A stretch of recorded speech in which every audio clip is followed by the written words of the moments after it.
So you as a federal employee, you're going to have some extra hours left over of sick or annual leave at retirement. What happens at that time? What benefits do you get for having it on the books when you retire? Or is it simply just better to burn it before you go, to actually use it before you retire?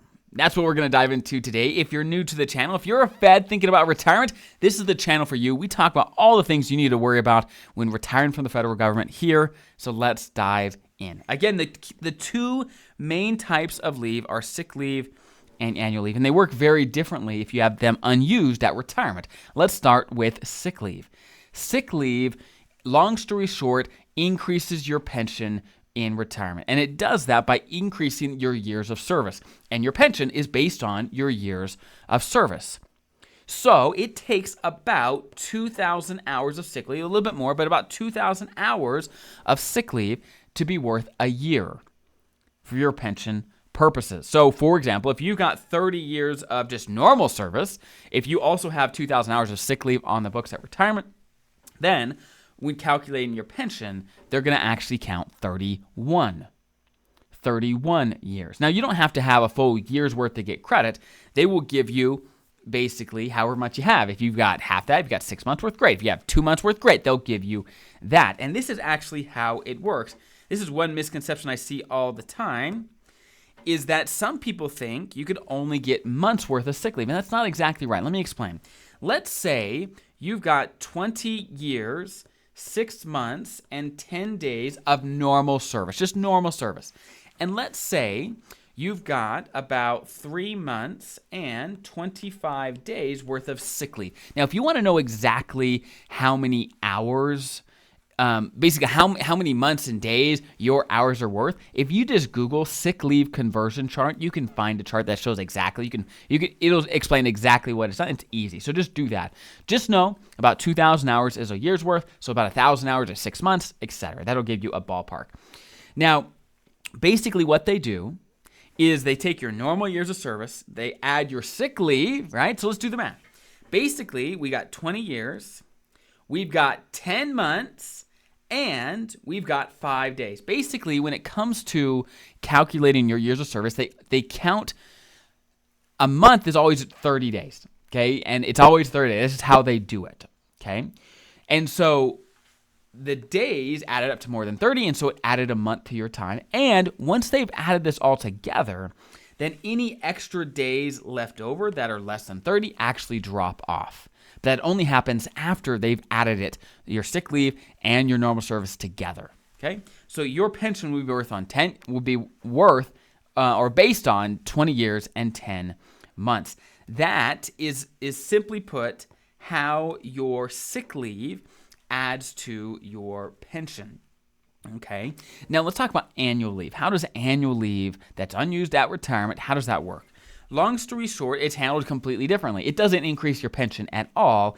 They actually pay out a lump sum worth of money to you immediately after retirement. It normally takes a pay period or two, so 2-3 weeks, and it gets paid out.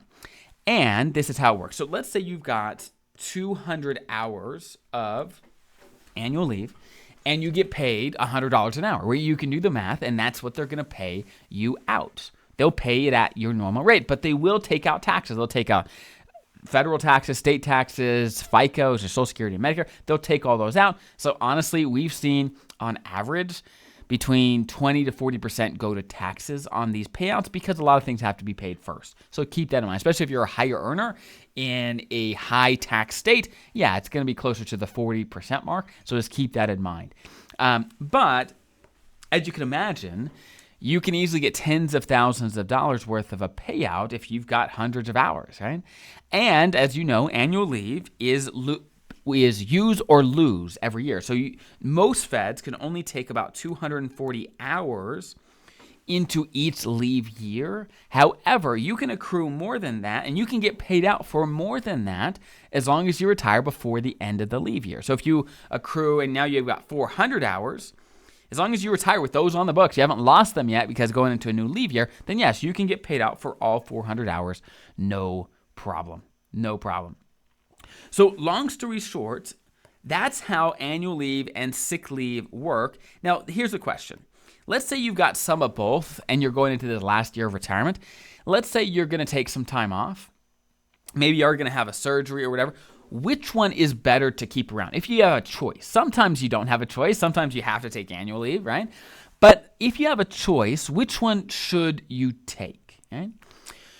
Generally speaking, if you have a choice between the two, you want to use sick leave as a general rule. And because, long story short, we've done the math on this, it would take, while sick leave does increase your pension, it takes a very, very long time for it to actually pay you back. Meaning, let me give you an example. Let's say you've got 100 hours that you can either have in sick leave or in annual leave. And you can do the math, and long story short, 100 hours of sick leave will increase your pension some, but it would take decades, many, many decades, for that money to come back to you and to actually be worth more than had you just taken it out in a lump sum, right? In a lump sum via annual leave. So whenever you have the choice, you want to use your sick leave and keep your annual leave. Now, having a bigger pension, I'll take that too. If you've got lots of extra, great, right? That's great too. But just keep in mind, genuinely annual leave is a better deal because it gets to you quicker, and it just is a lot more beneficial for you in retirement. So that is how those work in retirement. I hope that's helpful, and I'll see you guys in the next video.